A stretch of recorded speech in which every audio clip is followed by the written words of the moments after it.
Hey everyone, welcome to this episode of the Optimism Show. Today we have Ruben from OBUSD. It's a pleasure having you here today. Hi, Chris. Thank you for having me. Excited to be here and excited to talk about OBUSD. And especially about what you're doing with OBUSD. Like Ruben, builders are literally even, especially in the super chain when it comes to grants, they're told to wait a year to get their grant tokens. There's no upfront cash, no clarity. It's essentially the sort of the good old trust the system. But the thing is, like for a lot of projects, bills can stack up, projects can stall, and if the builder cannot sustain themselves, like the grant seems like a pretty far-fetched goal. Why is this still the norm in 2025? And really, how does your OBUSD flip that script? Like, Yeah, the reason why it's still a thing in 2025, mainly because of the structures that these new organizations and token issuers such as Optimism have. They have to kind of walk, I think, in between the token crypto world and, of course, the legal world. And that's kind of where they start creating these schemes where they can find ways to issue tokens to people without being extremely taxed, or at least let people not feel get liable for these tokens. So they're not deemed as direct payments and therefore are not exposed to specific laws. At least that's what I've been speculating on. And OBUSD, I think it's out of our own experience as well. Just kind of participating in the Optimism grant from the Optimism Collective. We applied and then we also experienced the lockup, or at least read about the lockup. And then from that, we inspired and said like, hey, wait, I think there's a bigger problem to solve here than just distributing funds. And it's actually distributing funds for Optimism builders that are facing this lockup during season 5, 6, I think 7 as well of the Optimism governance. So that's how we started it. And we're using specific features such as attestations, Optimism Grant Council attestations, and also some automation from smart contracts to distribute funds on a can much. you sorry to interrupt you there, because I believe like even for a lot of builders, the grant space is quite blurry, honestly. Like there's a lot of terminology and there's still quite some bureaucracy. So if you can just elaborate a bit more on like the attestation and what it means for the grant applicants as well as the other part. Yeah, so I guess for Optimism Collective, they've had various iterations of their grant system. I think when we apply for a grant, so I'm going to kind of explain a bit more about how we went through the grant. And I think for the next few seasons in Optimism governance, it was the same. They had various avenues where you can apply for a grant. And one of these grants was builder grants. These grants were specific for people that wanted to build on the superchain. This was not necessarily only Optimism mainnet, but also all the other chains such as Base, Unichain, and a bunch of others. So we applied for a builder's grant in season 5, where you kind of have to describe what you want to build on Optimism and then also describe how much you would like to receive in OP tokens. And then you go through a whole process using the platform Charmverse, where you write your proposal, you get a grant council that comes in and gives you feedback. And then you are going through various stages of reviews before they accept your grant based on specific point system. And then you get accepted into, for us, it was a season 5 Optimism governance season 5 round. And then you're set out to go build your project. And so Optimism itself like has different seasons and all the chains, at least I would assume like a lot of the chains that are on the super chain also have some form of a grant program. Yeah.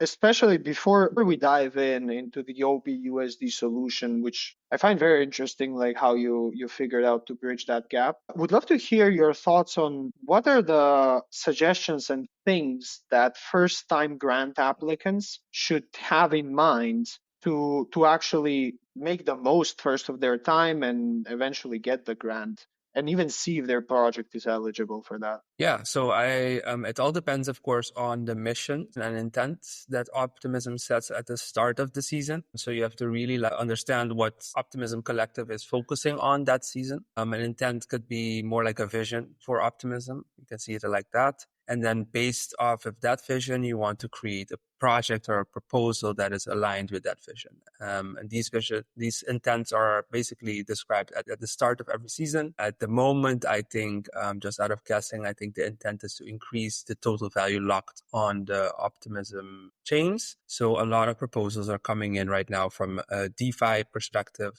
to increase the TVL on Optimism mainnet. And this is kind of how you have to position yourself for the Optimism Collective. So that's kind of Isn't how I would go about, and then of course follow the rules of all the information that you have to include, and yeah, make it a feasible project.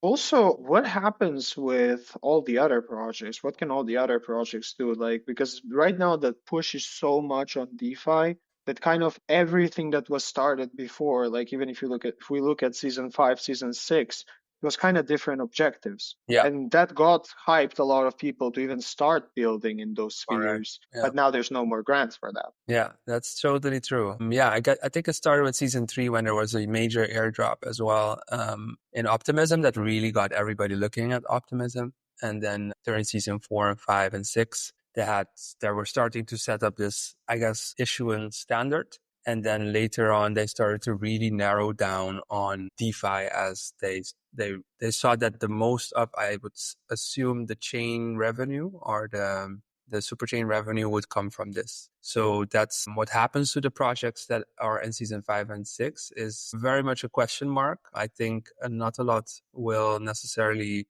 survive unless they got really good product market fit. But it is kind of sad in the sense that Optimism Collective is narrowing down really on, of course, what generates revenue. And then all these other parts of your ecosystem are kind of hollowed out or at least hungered out in regards to funding. So this is also a big position that OBUSD was trying to take But and trying to also, create new funding streams. so with OBUSD, like you're actually working with builders that have already been approved for grants, and you practically help bridge that gap to fund them during that period while they get the grants. Like, can you please let's dive in a bit more on Yeah, how I can dive in. OBUSD works? Correct. So OBUSD originally comes from this mechanism that started off with Bread Chain, now called Bread Cooperative, which is called Solidarity Primitives. And the idea is really to create a mechanism or app where you can donate your yield. So OBUSD is a kind of a sister branch from this project, but really focused on OP Mainnet or Optimism Collective. And the idea here is that people can deposit their stablecoins, in this case it's USDC, so Circle USD, into the protocol, and then this protocol will kind of route these tokens towards Aave lending pools and then generate yield. And this yield or interest that's generated is then distributed towards a set of cohort of projects. In this case, like you mentioned, it's the Optimism, at least approved Optimism, Grant Council approved Optimism builder projects. And these are the ones that receive yield every month. So every 30 days for 10 months. And then they get ejected. This is due to their lockup period, which is 12 months. And we decided to position ourselves in the sense that every member has a 10-month membership, and then they can receive yield in that period. And with that yield, they can fund their project with a little bit of funds that they receive from this app. So in essence, it's really kind of a philanthropist / altruistic protocol in the sense that people that really want to support these projects, they mint OBUSD, and then automatically OBUSD, the app will generate yield and then distribute it every month to the members of this of the cohort. And to become a member, you have to have been approved in season 5 and 6 and 7 and gotten a grant approval attestation from the Optimism Grant Council. And then you have to receive 3 endorsements by Optimism retro funding voters. So these are the Optimism citizens to be enter the cohort. Once you have the attestation, you're eligible, and then you have to get 3 more votes or 3 more endorsements before you enter the cohort, and then actually start receiving yield. How does that look for someone who has already applied for a grant, is a builder, has a project? Like, how do they even meet the voters, and what is the process over there? Because, like, yes, there are thousands of Optimism Superchain citizens. Yeah. But what is the process on there, or is it automatic on the? So yeah, automatic, like as soon as you get the attestation, you're automatically included as an eligible project. And then everybody that has a retro funding voter attestation as well. So in their wallet, at the moment, I think it's around 400 or 500, they can then go to this application and endorse projects. That's basically how it happens. They don't necessarily get notified, but projects can reach out to specific citizens or on the forum to really get them to start looking at, hey, I'm on this OBUSD platform, endorse me, and then I can also get this extra funding. What do you think are the best ways to actually get those endorsements as a project? Like I think where can they actually find the voters? yeah, so I think the best way, there's a few areas where you can really see who are citizens in Optimism. I think one good platform is Superchain Eco. You can see all the citizens there. I think it's also good to go into the forum or the Discord, as citizens are quite active and engaging. And I think that's really the best avenues to really know or get to know citizens, and then based off of that, like start laying connections with them and telling them also about OBUSD for them to engage with it and then also endorse your project. It's awesome. So it's essentially like I'm asking these questions also because like a lot of times it's kind of like what is the process to going for the grant? But it seems like with like especially with OBUSD, you have simplified it quite a bit, especially with automating certain parts that certain projects can be automatically eligible. Yeah, that was the big reason as well. We wanted to automate the process of the cohort management. We didn't really want to create a new governance system where people had to vote for projects or project has to apply and create this consistent like friction that we see all around the Web3 space when it comes to grants, which is quite exhausting. So we kind of wanted to piggyback on already the Grant Council doing the vetting. So going through the projects, going through Charmverse, then approving them. And once they're approved using those attestations, we just automatically include them into the eligible project cohort. And then again, let the voters that are the most engaged in Optimism to endorse these projects. So the retro funding attestation holders. That's kind of, Also, that was the core idea of it. And also to make it a bit more standalone. So low maintenance for us. And yeah, create an automated system with specific standards and then everybody knows what to expect. previously you also mentioned bread chain.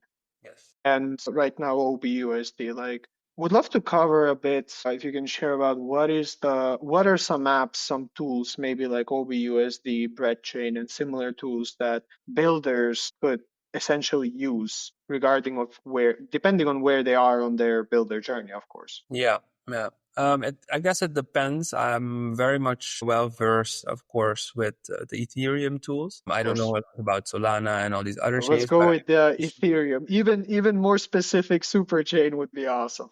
yeah, I think a lot of the chains within the super chain have their programs. I know that Celo has like Celo Public Good Funding. I know that Optimism has, of course, this Grant Council, and I think also some new programs that are working on. And then Bread Chain, which is now rebranded to Bread Cooperative, is a tool and within the Gnosis space to fund post-capitalist projects using the same mechanism. Then I think Gitcoin is still relevant in the sense that if you want to get funding as a builder, Gitcoin is a good tool. Octant app is also a very good similar tool, and Glow Dollar as well. And these are all funding tools that use kind of leverage DeFi yield to distribute to projects that are building that don't necessarily have like a fixed income or fixed revenue stream. So those, I would definitely check those out, and I'm pretty sure there's more, but yeah, I can't keep up with everything. But what do you think are the when it comes to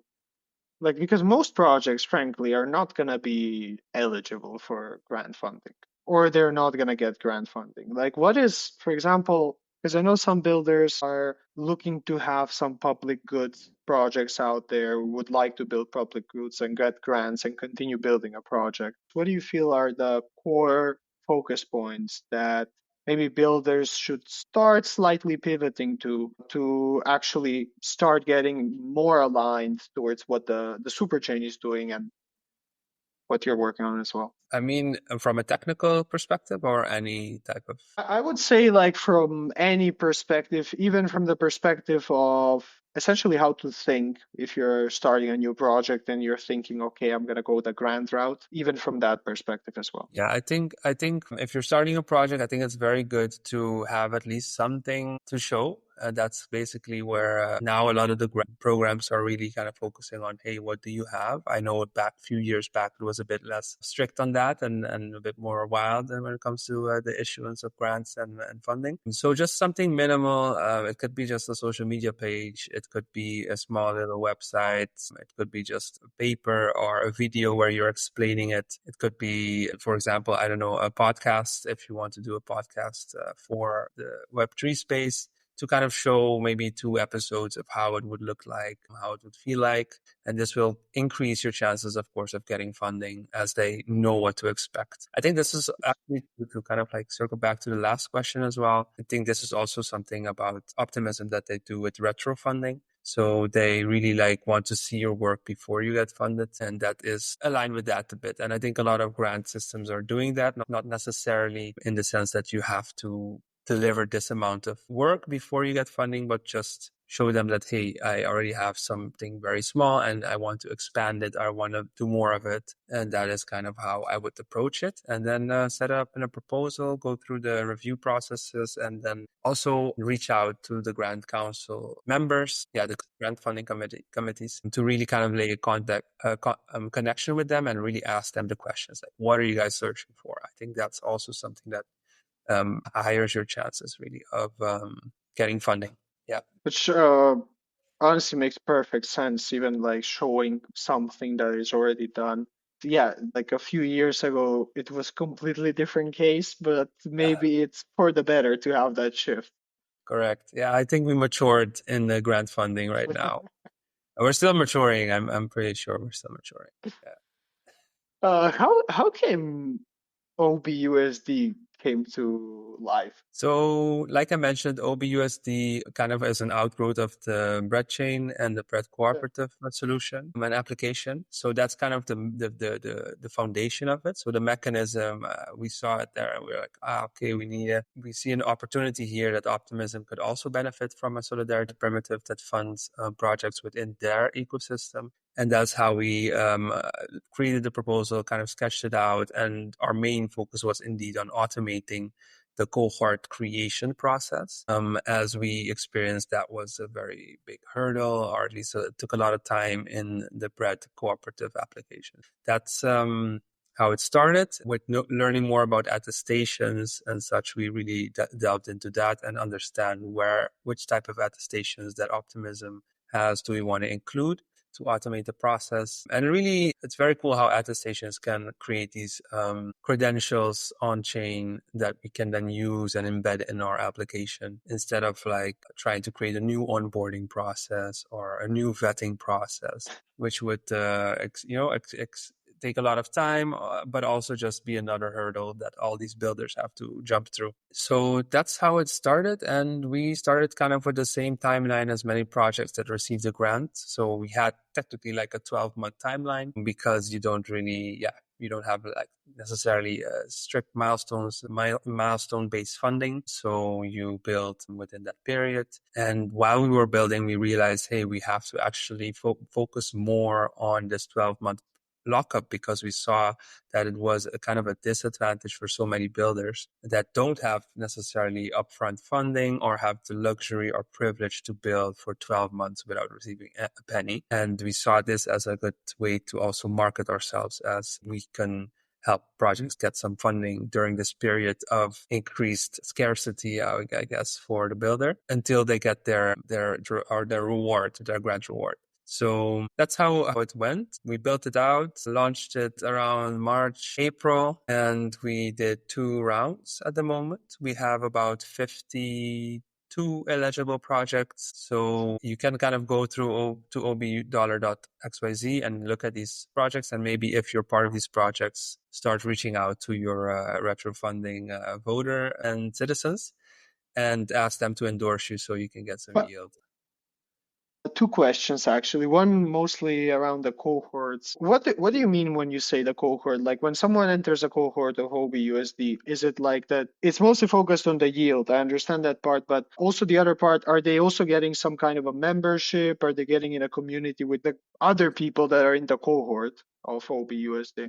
Yeah, so the cohort, you can see this as like the group that receives the yield. And to be member of this group, first you have to be eligible, and that is through having an attestation from the Grand Council, and then to receive the 3 endorsements. And once you've gone through that process, then you become member of this group. And then the yield that is distributed to this group is then equally divided between the members of this group. My question was mostly around like, because the way I see it, like, okay, you have these projects that have received the grants and they also got 3 voters. Like, it would be awesome, and it is awesome actually, if there's a bunch of those projects working on similar things. If they're part of the OBUSD cohort, like, also it opens up a lot of connections for these projects by coming to OBUSD and like going after those 3 eligible voters. You mean like connections among the projects when they are part of the cohort? Connections among the projects and potentially even like helping achieve that goal while sharing insights and information because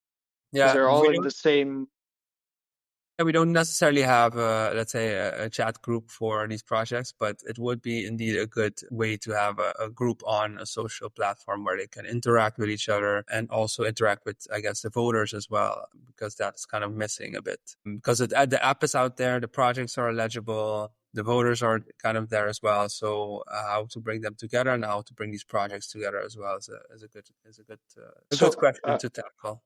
niche social just to get in contact with the voters. Yeah, exactly. A place where to meet each other and get in contact and ask for specific favors and stuff. So That would definitely be an interesting community though. Like it would clear up a lot of blurriness around the space. It could. yeah.